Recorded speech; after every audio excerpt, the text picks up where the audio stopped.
ഇനി OSI reference model work എങ്ങനെയാണ് ചെയ്യുന്നതെന്ന് നമുക്ക് നോക്കാം. OSI റെഫറൻസ് മോഡലിൽ നമ്മുടെ ഈ നെറ്റ്വർക്കിങ്ങിൽ ഈ 3 ലെയേഴ്സ് വളരെ ഇമ്പോർട്ടൻ്റ് അല്ല. ഇത് എല്ലാം കൂടി ആപ്ലിക്കേഷൻ, പ്രസൻറ്റേഷൻ, സെഷന് ഇതെല്ലാം കൂടി കമ്പൈൻ ചെയ്തിട്ട് നമുക്കൊരു ഡേറ്റ പ്രൊവൈഡ് ചെയ്യും. ടീക്ക്. ഈ ഡേറ്റ നമ്മുടെ ഈ 4ാമത്തെ ലെയറിൽ വരും. 4ാമത്തെ ലെയർ എന്ന് പറഞ്ഞു കഴിഞ്ഞാൽ ട്രാൻസ്പോർട്ട് ലെയറിൽ വരും. ട്രാൻസ്പോർട്ട് ലെയർ എന്ത് ചെയ്യുന്നതെന്ന് പറഞ്ഞു കഴിഞ്ഞാൽ ഈ നമ്മുടെ ഡേറ്റാനെ സെഗ്മെൻറ്റ് ആയിട്ട് ഡിവൈഡ് ചെയ്യും. സെഗ്മെൻറ്റ് ആയിട്ട് ഡിവൈഡ് ചെയ്തിട്ട് ഇതിൻ്റെ ആകെ ഒരു ട്രാൻസ്പോർട്ട് ലെയർ ഹെഡർ ഇങ്ങനെ വെക്കും. ഈ ഹെഡറിനകത്ത് ചിലപ്പോൾ അതിൻ്റെ പോർട്ട് നമ്പറോ എല്ലാം ഈ ഡീറ്റെയിൽ ആയിട്ട് തന്നെ വെക്കും. പോർട്ട് നമ്പർ അല്ലെങ്കിൽ TCP ആണോ UDP ആണോ ഇതെല്ലാം ഇത് ഡിസൈഡ് ചെയ്തിട്ട് ഈ ഹെഡറിലോട്ട് അങ്ങ് ഈ സെഗ്മെൻറ്റിൻ്റെ ആകെ അങ്ങ് ഫിക്സ് ചെയ്യും. ഇത് കഴിഞ്ഞിട്ട് ഇത് നമ്മുടെ സെഗ്മെൻറ്റായി. ഇനി ഈ സെഗ്മെൻറ്റ് താഴെ നെറ്റ്വർക്ക് ലെയറിലോട്ട് വരും. ഈ നെറ്റ്വർക്ക് ലെയർ നെറ്റ്വർക്കിൻ്റെ ഹെഡർ ഫിക്സ് ചെയ്യും. നെറ്റ്വർക്കിൻ്റെ ഹെഡർ എന്ന് പറഞ്ഞു കഴിഞ്ഞാൽ അതിനകത്ത് IP കാണും. ഈ IP address, source IP address, destination IP address ഇത് എല്ലാം കൂടി ഈ സെഗ്മെൻറ്റിൻ്റെ ഫ്രണ്ടിൽ ഇതിൻ്റെ ഹെഡറിൽ അങ്ങ് കയറ്റും. അങ്ങനെ ഈ സെഗ്മെൻറ്റ് ഇപ്പോൾ അത് പാക്കറ്റിലോട്ട് കൺവേർട്ട് ആവും.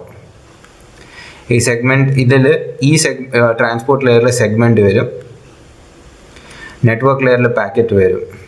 ഇത് പാക്കറ്റ് ഉണ്ടാക്കും. ഈ നെറ്റ്വർക്ക് ലെയർ പാക്കറ്റ് ഉണ്ടാക്കി കഴിഞ്ഞിട്ട് ഈ പാക്കറ്റ് നെക്സ്റ്റ് ലെയറിലോട്ട് പോകും. ഈ നെക്സ്റ്റ് ലെയർ എന്ന് പറഞ്ഞു കഴിഞ്ഞാൽ ഡേറ്റ ലിങ്ക് ലെയറാണ്. ഡേറ്റ ലിങ്ക് ലെയർ അതിൻ്റെ ഹെഡർ വെക്കും. അതിനകത്ത് MAC അഡ്രസ്സ്, CRC ഇതെല്ലാം ഇത് ഇൻകോർപ്പറേറ്റ് ചെയ്യും. എന്നിട്ട് പിന്നെ ഈ ഹെഡറോടെ വെച്ച് കഴിഞ്ഞിട്ട് ഇതങ്ങ് നമ്മുടെ ഡേറ്റ ഫ്രെയിംസിലോട്ട് അങ്ങ് കൺവേർട്ട് ആവും. ഈ ഫ്രെയിംസ് കൺവേർട്ട് ആയി കഴിഞ്ഞിട്ട് പിന്നെ ഇത് ഫിസിക്കൽ ലെയറിലോട്ട് വിടും. ഫിസിക്കൽ ലെയർ എന്ന് പറഞ്ഞു കഴിഞ്ഞാൽ നമ്മുടെ NIC കാർഡ്, കേബിള് അങ്ങനെയൊക്കെ ആണ്. NIC കാർഡിനകത്ത് നമ്മൾ വോൾട്ടേജ് ഫ്ലക്ച്വേഷൻ കൊടുത്ത് 1s and 0s ഉണ്ടാക്കും. 1s and 0sൻ്റെ നമ്മൾ ബിറ്റ് സ്ട്രീം ഉണ്ടാക്കും.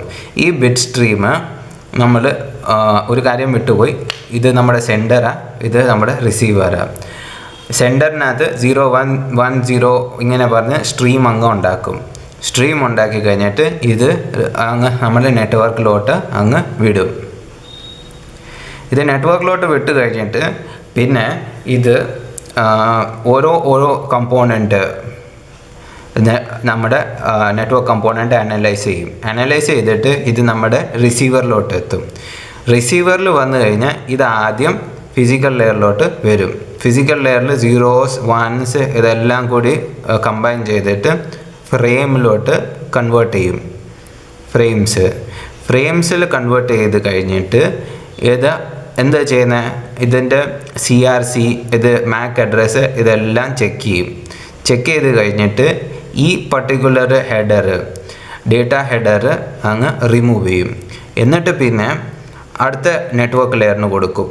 നെറ്റ്വർക്ക് ലെയറിൽ എന്ത് ചെയ്യുന്നത്, ആ നെറ്റ്വർക്ക് ഹെഡർ അനലൈസ് ചെയ്യും. നെറ്റ്വർക്ക് ഹെഡറിൽ എന്തുള്ള IP അങ്ങനത്തെ ഒക്കെ കാര്യങ്ങളുണ്ട്. എന്നിട്ട് ഇതിനെ പാക്കറ്റിലോട്ട് കൺവേർട്ട് ചെയ്യും. പാക്കറ്റിലോട്ട് കൺവേർട്ട് ചെയ്ത് കഴിഞ്ഞിട്ട് പിന്നെ ഇത് മേളിലോട്ട് എത്തിക്കും. മേളിലോട്ട് എവിടെ എത്തുന്ന ട്രാൻസ്പോർട്ട് ലെയറിൽ ഇതിനെ സെഗ്മെൻ്റ് ആയിട്ട് കിട്ടും. ഈ സെഗ്മെൻറ്റിനകത്ത് ഇത് TCP ആണോ UDP ആണോ, ഈ ഹെഡറിലെല്ലാം ഡേറ്റ ഉണ്ട്. TCP ആണോ UDP ആണോ പോർട്ട് എന്തുവാ അതെല്ലാം ഇത് ഈ ട്രാൻസ്പോർട്ട് ലെയർ അനലൈസ് ചെയ്യും. എന്നിട്ട് ഈ ട്രാൻസ്പോർട്ട് ഹെഡറിൻ്റെ ഹെഡർ അങ്ങ് എടുത്ത് മാറ്റും.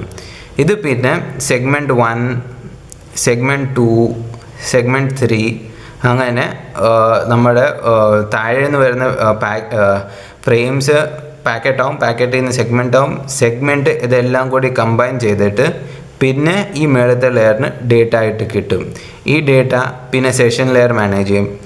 സെഷൻ്റെ പ്രസൻറ്റേഷൻ ലെയറിന് കൊടുക്കും. പ്രസൻറ്റേഷൻ കൊടുത്തിട്ട് ആപ്ലിക്കേഷന് കൊടുക്കും. അങ്ങനെയാണ് ഒരു data from sender to receiver ഈ നെറ്റ്വർക്ക് ലെയറിൽ പോകുന്നത്. നെറ്റ്വർക്ക് OSI മോഡലിൽ വർക്ക് ചെയ്യുന്നത്.